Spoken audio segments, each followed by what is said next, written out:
Sometimes it's what we don't say that echoes the loudest. What we don't do that has the greatest consequences. Where we don't go that ultimately gets us lost. I remember as a teenager applying to college. I was working on the admissions essay. I was brainstorming with my grandmother, talking over possible topics and approaches. And she read me this quote that's sometimes attributed to Mark Twain, but that's beside the point. The quote states, 20 years from now, you'll be more disappointed by the things you didn't do than by the ones you did do. So throw off the bow lines, sail away from the safe harbor. Catch the trade winds in your sails, explore, dream, discover. I thought this was the perfect bridge to the next chapter in my life. The latest horizon, the newest adventure. I thought it was incredible, and it was. It was exactly what I needed, and so on to that next adventure I went. But here's the thing. As life unfolded, this equation somehow transformed from exploration and dreaming and discovery into the question, well, what am I supposed to do? Somehow, without my paying attention, life turned into a checklist. A question I couldn't get wrong. A test I needed to make sure I didn't fail. It's amazing how quickly we forget the infinite breadth of life because we're focusing on the dotted line before us, the one we're supposed to walk. Sometimes we're so fixated on what the expectation is that we don't ask ourselves where these expectations are coming from. Who is so significant and wise that they know what's best for you to a greater extent than you do? See how that's an important question, and also one you can lose in your periphery as you follow that dotted line before you. When you have a destination in mind, hopes, dreams, ambitions, well, that's an adventure.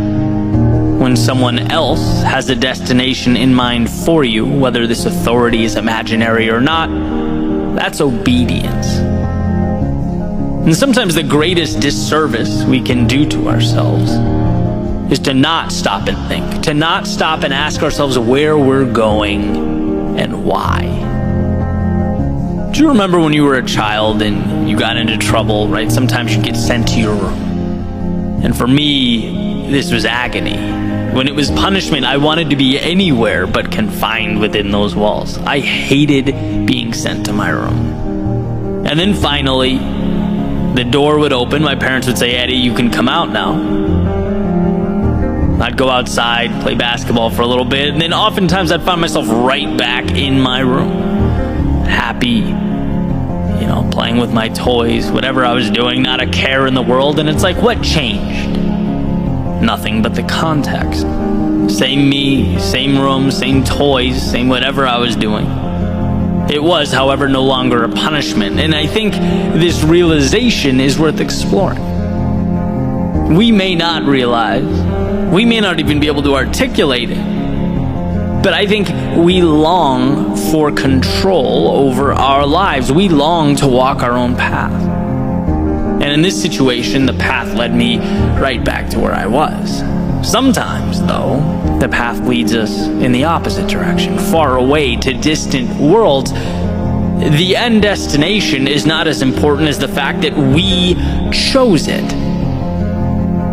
That we asked ourselves why, and that we believe in the answer and immerse ourselves in its execution. So when Mark Twain talks about the things that we don't do holding more weight in our hearts, it's because those things we tend to skip over are often the very things that breathe life into our souls.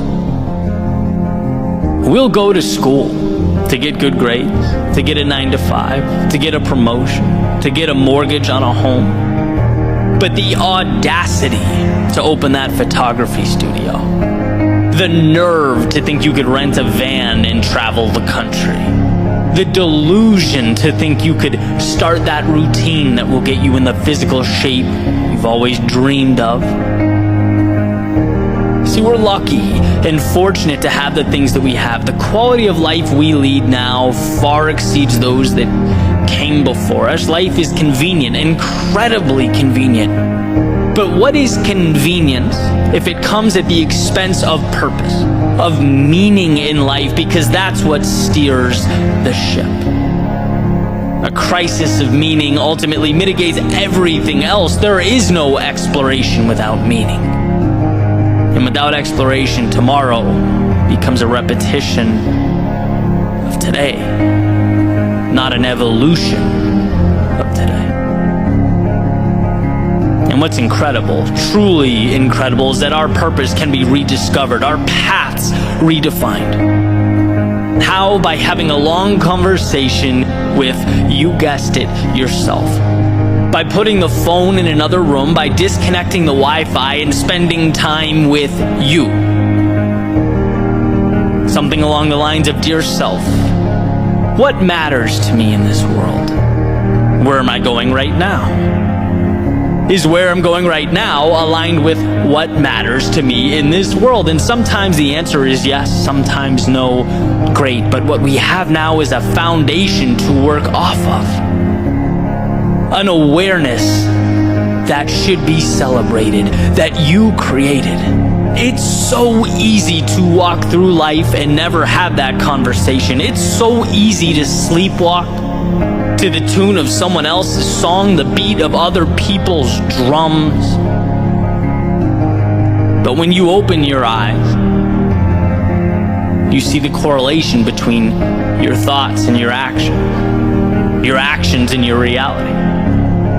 You realize that when you wake up, that tendency to ask yourself what you have to do today, to reflect on your problems, those questions you assumed were normal, that you never gave much thought to. Well, now you'll see you can dismantle that notion. Now you'll see that if you can ask yourself what you have to do, you can just as easily ask yourself what you want to do, what you get to do, what life is inviting you to do.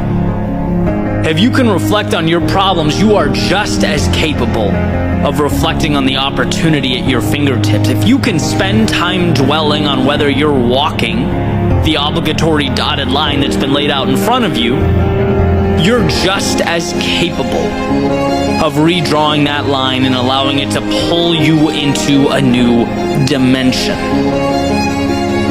Listen again, 20 years from now, you will be more disappointed by the things you didn't do than by the ones you did do.